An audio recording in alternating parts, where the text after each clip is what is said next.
Hello and welcome to Series 3 of Stories from the Pack by Wolves Fancast. Following the fantastic works that Hoops did on the first two seasons, I'm Richard. For anyone who's not heard me before, I'd be very surprised, but I've sort of taken on Hoops' mantle from it.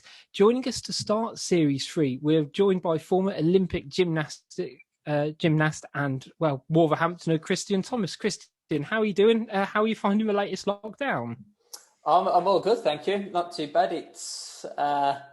We're in just a weird situation, aren't we, at the minute? I mean, it's not ideal by any means, but powering through it, family and sort of wife and sort of everyone close to me is still healthy and doing okay, which is the main thing. I'm ready. I'm ready to get back into the world a little bit now, sort of working from home as well most of the week and then limited time outside and just all the restrictions that are in place. It certainly takes its toll, but I have to say, generally, it's been okay. It's just me and my wife living where we live, and we tend to work one upstairs, one downstairs, so at least we don't annoy each other too much in the daytime on work calls and all that sort of stuff. So I think I think in comparison maybe to most, we're doing okay. Yeah, no, I can completely empathise with that, especially, the working from home with multiple people and, especially if you're someone who likes to be very active and get outside a lot. Being stuck inside essentially 7 days a week at the moment isn't particularly great. But for me anyway, at least we've got football, which is what we're sort of primarily going to chat about today. So for anyone new to Stories from the Past, what we're kind of doing with this series is just chatting to fans of the club, and just sort of seeing where that kind of passion came from, a few memories, and really just highlight sort of what it means to be a Wolves fan, really. So I guess if we kind of roll back almost to the beginning, really, and sort of what are your first sort of memories of, I guess, being a Wolves fan, or was it very much from day one? Was it sort of from parents, or it's something you sort of picked up sort of being locally?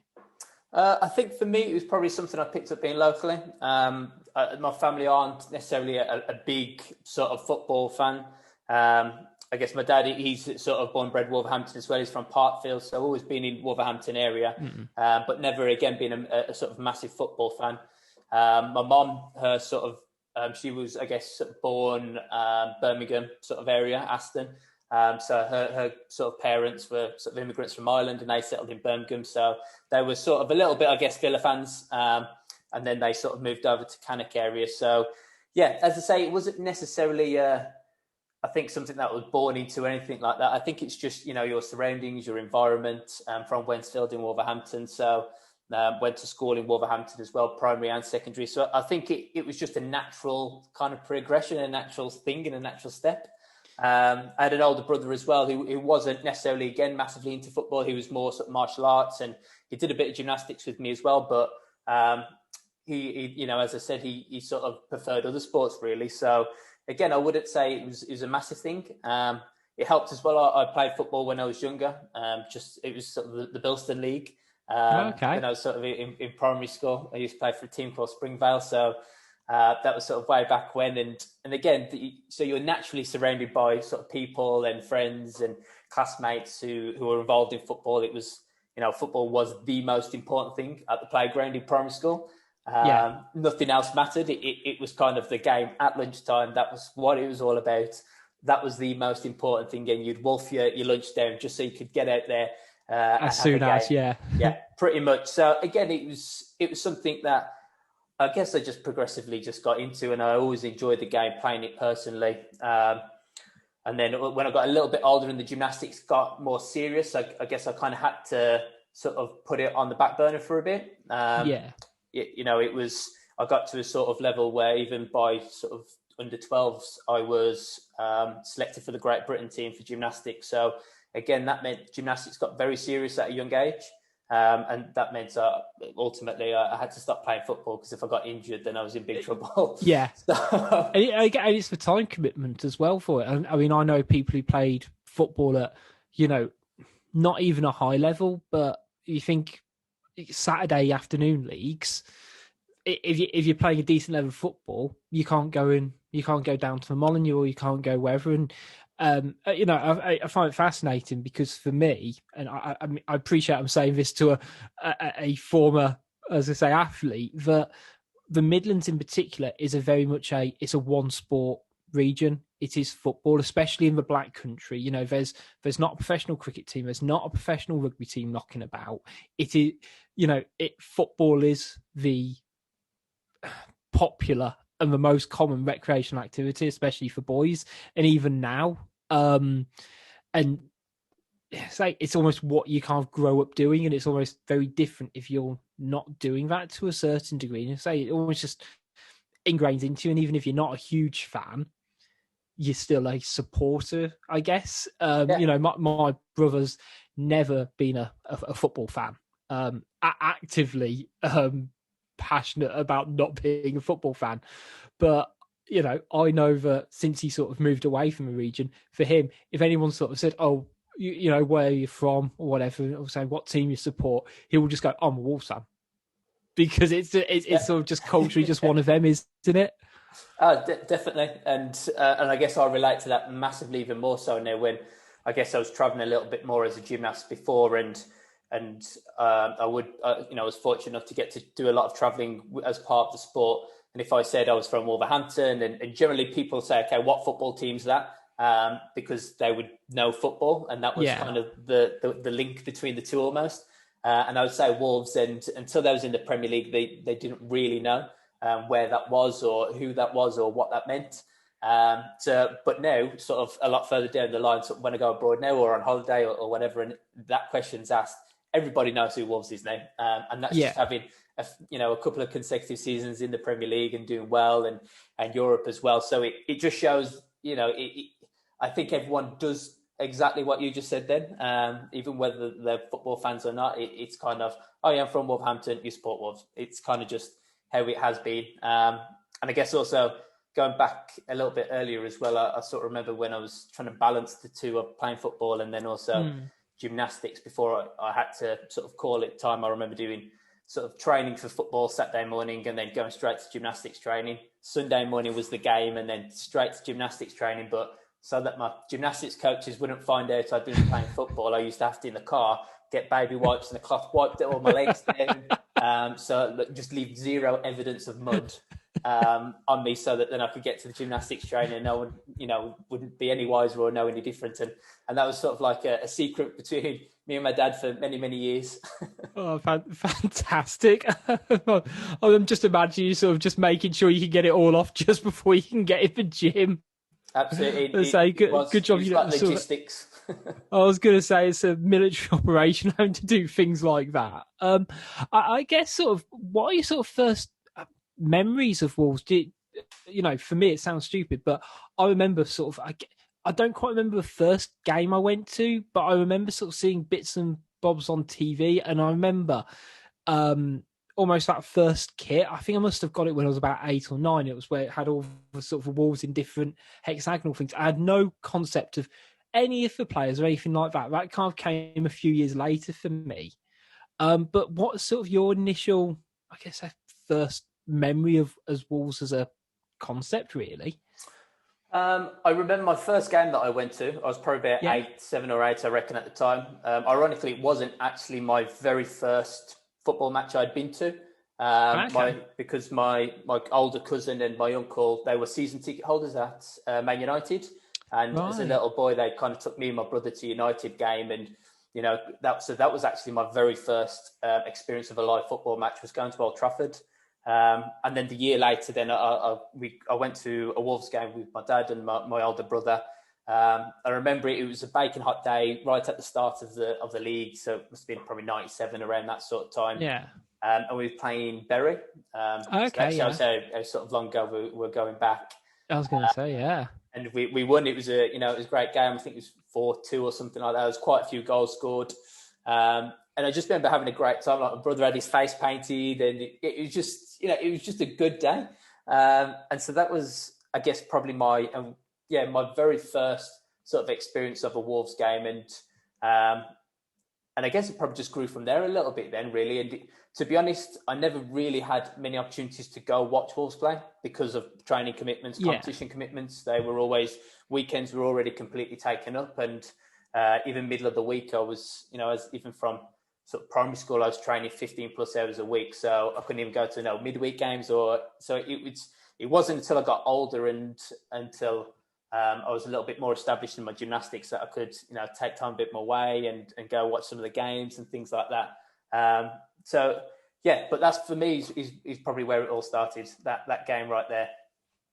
No, I mean that's sort of very interesting because it's a relatively similar time to when I kind of started supporting the club a couple of years later. And I remember my first game. I think it was a mate of mine was a mascot, and I must have been to one a couple of weeks beforehand, almost as a dummy run. To make sure I enjoyed it, but it was against Tranmere, and so you saying Bury, it's just like it's so crazy to think that not too long ago. I'd like to think not too long ago. I'm now thinking it's about best part of 20 years or so ago, but we've gone from playing the likes of Tranmere, Stockport, Bury, to every other week playing the likes of Man United or Liverpool, and that I guess that change in the club and the culture of the the teams changed so much, I guess, in our lifetimes. Oh, definitely, without a doubt. And I guess even that particular season, actually, I'm sure we had a really good FA Cup run, and I think we got to the semi-finals against Arsenal. Yeah. And again, I think that was probably the first time I'd ever seen Wolves on TV. Up to that, because they weren't in the Premier League, so getting sort of TV coverage back then it was non-existent of the match of the day, and even then that's the Premier League. So he just never really had that opportunity. And so again, just seeing him on television playing for the first time, I think that was just kind of probably solidified it a little bit more for me.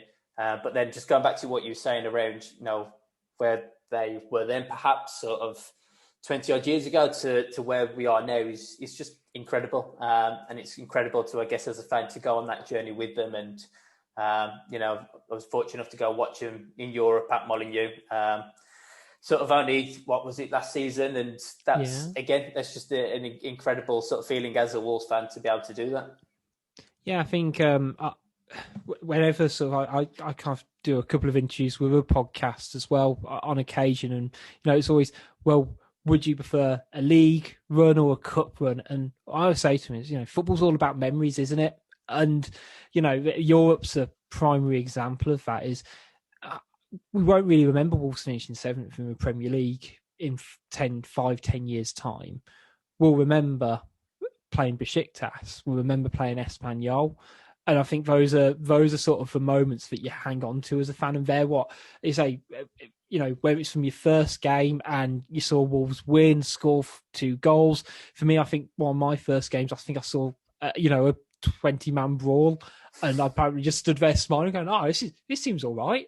And I know that it's those things that I think kind of entrap you as a fan to kind of keep coming back time and again. I guess sort of it's a difficult one, but do you have sort of any favourite memories or moments being a fan, whether it's the high profile games of, say, the big European ones, or playoff finals, or I guess sort of the little fun moments in between?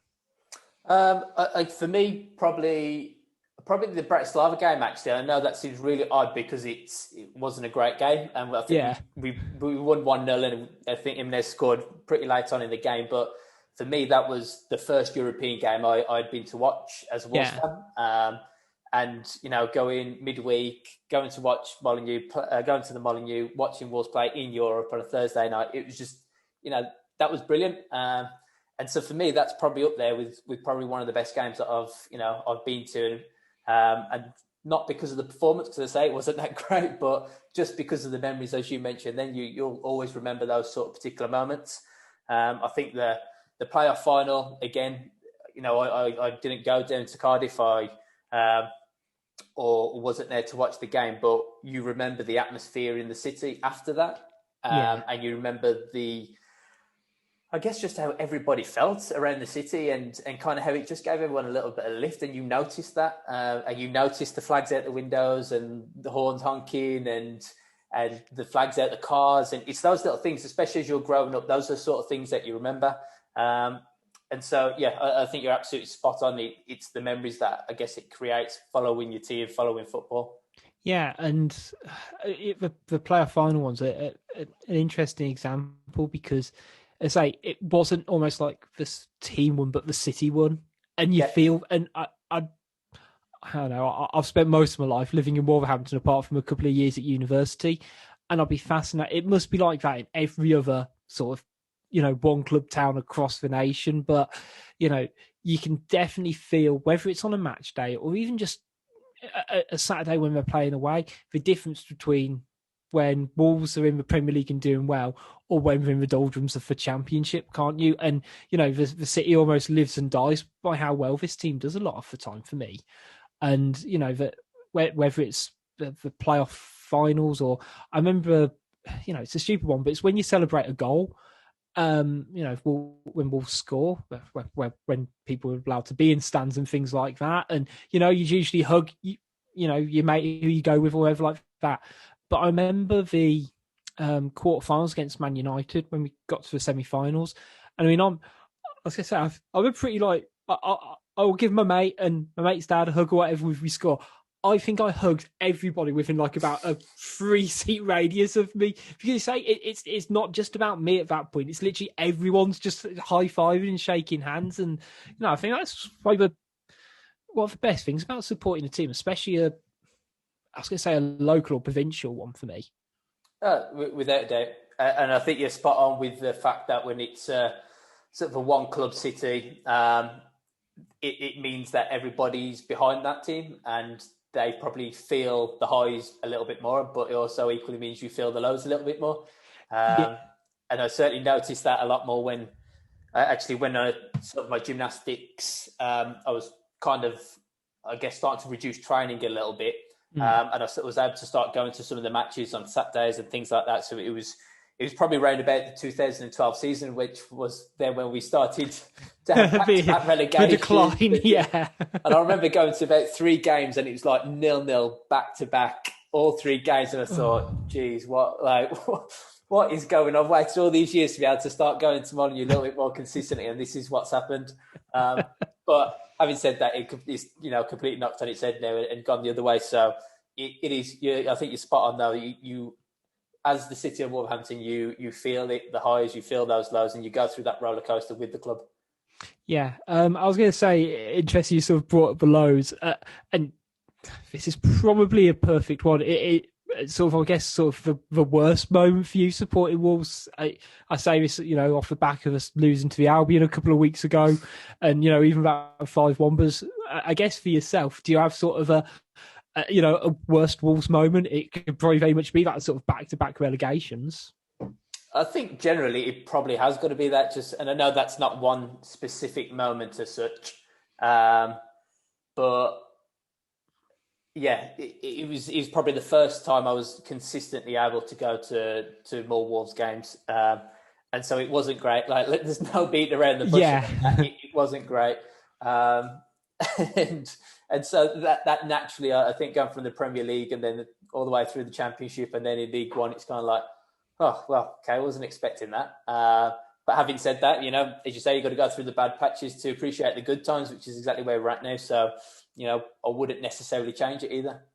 No, 1,000%. And that sort of couple of seasons, it very much had a restart at the end of it and a rebirth. And you could say that's where we had that. So in the position we are now, I guess. And I wouldn't change where we are now for the world, really. We've sort of talked briefly, I guess you say, sort of football in the gymnastics community, because I guess sort of the two worlds aren't necessarily combined, so to speak, in sort of a wider remit of things. It's not lots of cross transferability between the two on the face of it. I guess sort of, was that initially sort of, is there a football following within the gymnastics community? Was that something that kind of brought you guys together? Because I know you competed individually and as a team. Was that something that you kind of had a shared camaraderie with, or were you sort of very much not on your own, so to speak, but were you in a minority being someone who was a football fan?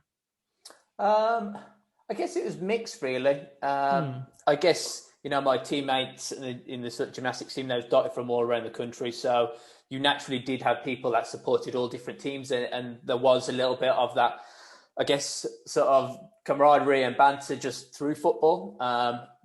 But it wasn't with everyone at the same time. I had one particular teammate, Daniel Keatings, who was a big Liverpool fan. And so you naturally, mine and him conversations would naturally sort of mould around football probably more than some of my other teammates. However, that being said, we had Arsenal fans, Leeds fans, Liverpool fans, United fans, kind of just dotted throughout the team. And so it was always good to kind of talk through it and just having a bit of a general conversation. But I'd probably only say my one teammate who was really into football, probably to the same sort of level as me. And again, having said that, though, the lads were probably more into FIFA and the tournaments that we'd have away on training camps. Or back in the day, it was Pro Evolution. So it was sort of Pro Evo tournaments back in the day, and then sort of developed to FIFA as we got a little bit older and the game developed. And it would be all about sort of FIFA tournaments then, and we'd sort of team up and have sort of tournaments when we went away for competitions and training camps, which was always pretty cool. It got pretty competitive, pretty serious at times. There wasn't necessarily anything at stake for the winner or for the loser, but as an athlete, you are competitive in most fields, to be honest. And so even a game in FIFA can get pretty competitive. No, I can imagine. Out of curiosity, what was your go-to FIFA team back in the day? Or you sort of just kept it a bit random? To be honest, we tried to go random. And you'd kind of go a similar sort of level, and then you would end up with teams that you didn't know anything about, or players that you didn't, and then naturally you just look at the team and the bench and put on the quickest players. And 1,000%. It's always the fast players, isn't it? Yeah, exactly. And then it was either just a through ball or ball over the top sort of thing and chase sort of thing. So there wasn't much tactics or structure to it, put it that way. It was literally random team, put in your quickest players, and away you go. Yeah, random team, four stars and above. Anything you can compete on that plane, always a good plan for me. I guess sort of rounding up, so to speak. I guess for me, and knowing sort of say you've been from Wolverhampton, you've travelled, I guess, over the nation competing, over the world competing as well. What has it sort of meant for you, kind of being a Wolverhampton, being sort of from Wolverhampton? Because whether it's something I guess you're consciously aware or not, but you're very much sort of seen as someone from the area and almost ambassador for the region. How does that sort of make you feel? Because it must sort of fill you with a sense of pride, I guess.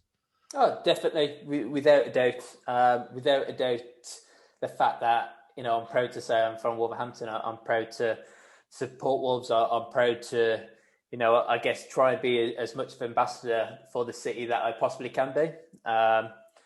And I guess what I have noticed sort of over the past few years, the success of the club has certainly raised the profile of the city. Even when I was abroad and competing, as I mentioned earlier, people know who Wolves are now, so they know naturally where Wolverhampton is. Where before I'd have to say I'm from Wolverhampton. Okay, they didn't know that. Okay, it's by Birmingham. By Birmingham, but 20 miles north of Birmingham. That sort of, and we'd go about doing it that way.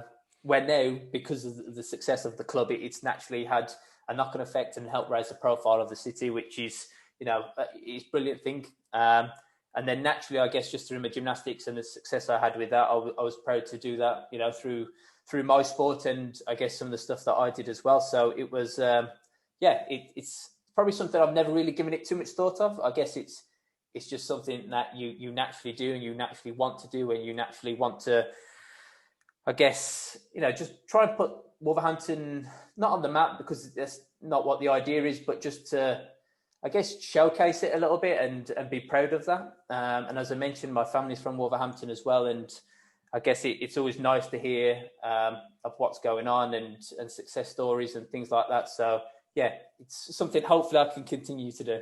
No, 1,000%, and I think I probably speak for pretty much everyone from Wolverhampton, but it doesn't always get the greatest reputation for people outside the region. But there's so many fantastic things that go on in here, and people who sort of have been successful like yourself, and really kind of showcasing what this city is all about. I guess sort of before we kind of wrap up, sort of how you sort of finding sort of Wolves at the moment in terms, sort of talked about almost the last sort of 20 odd years of supporting them and the ups and downs. We won't sort of do a sort of a full analysis because you can listen to that on our next podcast coming out on Saturday, just for a small plug. But what sort of think of the team at the moment? I think, I'm by no means any football expert, so I think you're talking to an amateur football podcast here, Kristian. You're in good company. I think, to be honest, the sort of form that we've hit, I think it was probably coming anyway. If you sort of look from the start of the season, even the end of last season, and how we were performing, and probably the injury to Jimenez was more of a catalyst as opposed to it being because of Jimenez. Mm-hmm. Having said that, actually, I watched the Chelsea game, and again, it wasn't necessarily the most exciting game, but they did the job that they had to do. And for the first time, I looked at the start lineup, looked at the bench, and thought, okay, that looks, it looks healthy. Yeah, it looks like we're in a better position. So I'm kind of fingers crossed now that we can just crack on a little bit. I've seen plenty of sort of comments on social media and stuff like that, and I think people are just very quick to jump on the negativity around performances not being great. But I think we have to be realistic as well in kind of such a short space of time where we've been and where we are now, and really take that into consideration. And, as I mentioned earlier, you kind of got to have the bad times to appreciate the good times. And sitting as an older Wolves fan, you kind of accept that a little bit more. And you've seen it, you've seen it, haven't you, in a way? Yeah, exactly. And so these little blips, I'm not massively concerned, in all honesty. As I mentioned, I see comments around being pulled into relegation battle and things like that. I honestly don't believe that will be the case. I think we've got enough in the tank to turn it around a little bit. I don't think it's going to be quite the success of last season or even the season before that, finishing 7th. But I think we'll be fine. And I have full faith and full trust in Nuno, and actually quite timely, I guess. Just yesterday, I guess it was announced, wasn't it? Sort of committed 250,000 of his own money to help sort of poverty within Wolverhampton. What a guy! I know, it's all football aside, what a guy!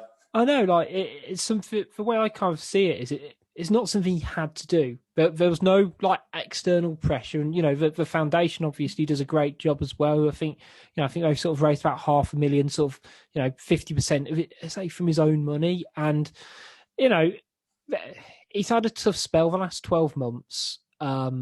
It's not been all bad, but there's been sort of a tricky patch the last couple of months in particular, and it could have been very easy for him to batten down the hatches, but to kind of do that donation, I guess, for the city, it only embeds him further into what we do. And, I'm realistic as well, so I don't think he'll necessarily be here forever and, have a 25-year period.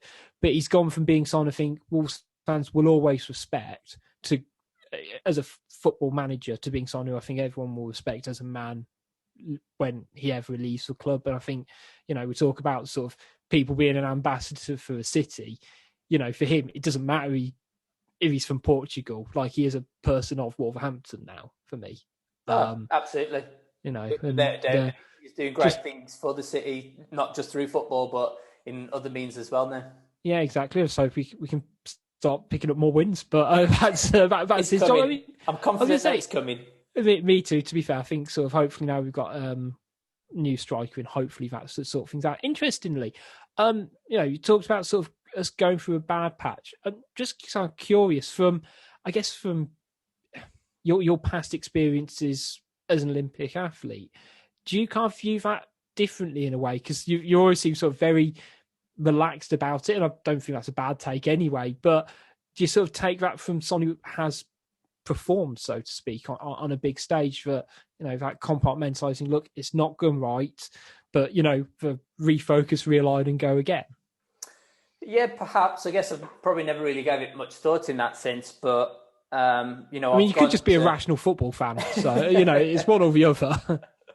Well, I guess I've been in the best physical, psychological shape that I can possibly be in, and then absolutely bomb out in a competition and really scratch my head as to why and try and understand that process. And so I do get that sport. It's got a certain level of unpredictability to it. You can't always have the success. You can put lots of processes in place, lots of interventions in place, train hard, prepare in the best possible way. But sometimes sport does not go the way you want it to. And so I guess I've certainly learned from that firsthand. And I guess as long as you can kind of reflect on that and really try and break down the reasons behind it, and if possible, then try and, I guess, just analyze it a little bit further and implement things in place just to prevent it from happening again. Then that's what sport's all about. That's what it's all about, learning from your mistakes, carrying on, and then trying to rectify those mistakes in the future. And I certainly went through that as an athlete. I had, consecutive sort of runs, perhaps, of bad competitions, and that does knock your personal confidence of competing. And it's sort of, speaking from experience, I remember competing at sort of world championships, having a real bad competition. And then the next one was another big competition, again, not doing too great. And my confidence at that point just felt pretty much shattered. And I couldn't really work out why. Preparation was going well, training was going well, but it just wasn't going the way I wanted it to. And it took sort of me going to a competition in, I think, it was Russia, which was sort of 18th of December. So it was absolutely freezing out there. Didn't want to be there anyway.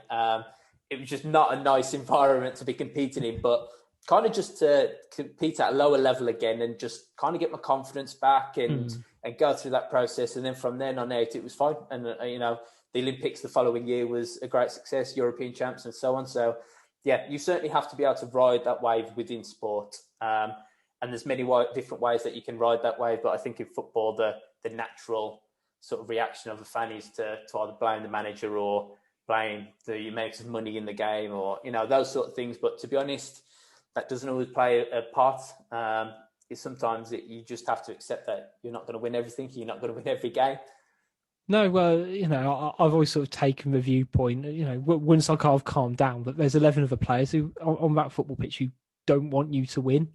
And it can be really easy to forget that sometimes, as you say, sort of when you get sort of so deeply ingrained and passionate about wanting to see Wolves win, that, there's another team out there who's, have got thousands of fans and, players who want to do the exact opposite. And, it can be kind of quite difficult to process that. I think I've said sort of before we wrap up about 3 times now, but sort of the very, very last one is sort of, I guess, sort of yourself personally now and kind of what you're up to. Am I right in thinking you're now working alongside the British Athlete Commission?